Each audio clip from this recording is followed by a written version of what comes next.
فكرته لذيذه ومريحه عامه، بيريح جوه. الاوضه جوه مريحه جدا، يعني تقول اللي انت عايزه. احساس حلو.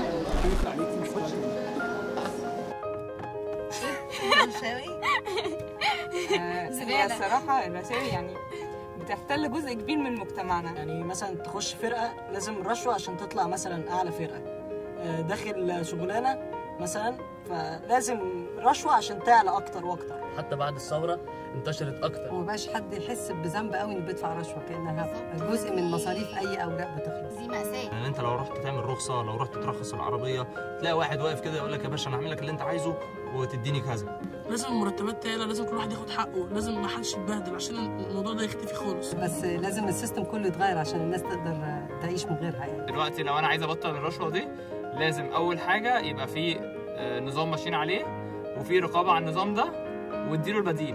يبقى زي يعينوا حد في كل مكتب او كل حاجه حكوميه، ده زي الجبهه يعني الرقابيه عليهم. يعني اي حد يدي رشوه اي حاجه ده يبقى عليه عقوبه. بس دي المشكله ان ده ذات نفسه هياخد رشوه. تاني حاجه الانسبكشن المفروض يبقى على طول على الناس دي، ما تتسيبش كده تشتغل بنفسها. الكاميرات اللي المفروض تحط في كل الجفرمنتال اورجانيزيشنز والانستتيوشنز بحيث انها تعرف تمسك الناس دي.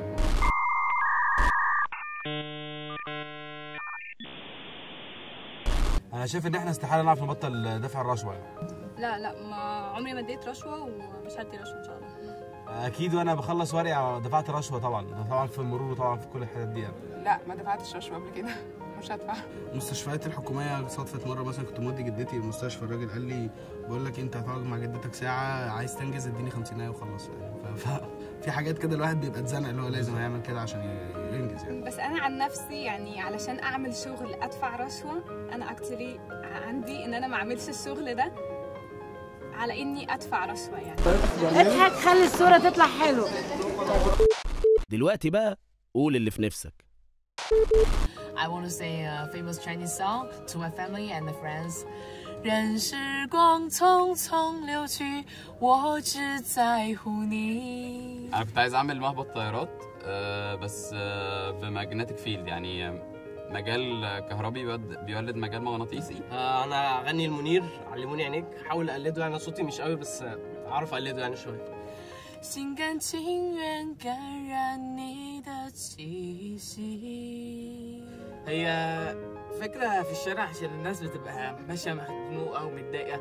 ليه يعني مفيش يعني ناس تعمل حاجه زي مسيره الفرح او مسيره الحب اللي في المانيا؟ علموني عنيك اسافر، علموني افضل مهاجر، علموني اكون مسامح زي نبع الحب صافي. 3 2 1 اكشن. حطينا الكشك ده في الشارع، اي حد ممكن يدخله. اول مره نعملها العمليه دي على فكره.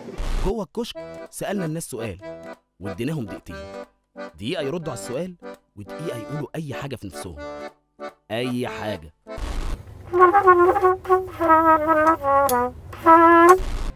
على فكره الكشك ده هتلاقيه بيلف في كل حته في مصر، وممكن تصحى من نومك تلاقيه واقف تحت بيتكم او في الحته بتاعتكم.